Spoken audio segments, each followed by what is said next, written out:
সবাই কেমন আছেন? আজকে আমি রান্না করব মুরগির মাংসর তরকারি। প্রথমে আমি গরম মশলা, রসুন, আদা বেটে নিলাম। তারপরে চুলাতে আগুন ধরিয়ে দিলাম।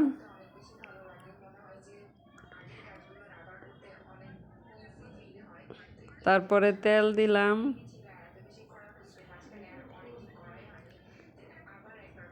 দুটো তেজপাতা দিয়ে দিলাম। তারপরে পেঁয়াজ দিলাম। পেঁয়াজটা ভালো করে ভেজে নিয়ে পানি দিলাম। তারপরে বাটা মশলাটা দিয়ে দিলাম,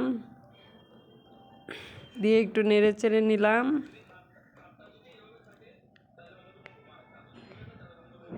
তারপরে দিলাম মরিচ গুঁড়া, হলুদ গুঁড়া, ধনিয়া গুঁড়া আর লবণ।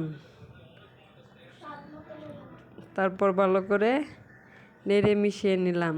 এখন মুরগির মাংস ও আলু একসাথে দিয়ে দিলাম। তারপর ভালো করে কষিয়ে কাঁচামরিচ দিলাম আর ঝোলের জন্য পানি দিয়ে দিলাম। তারপর একটু জিরা গুঁড়া দিয়ে নামিয়ে নিব। তরকারিটা হয়ে গেছে।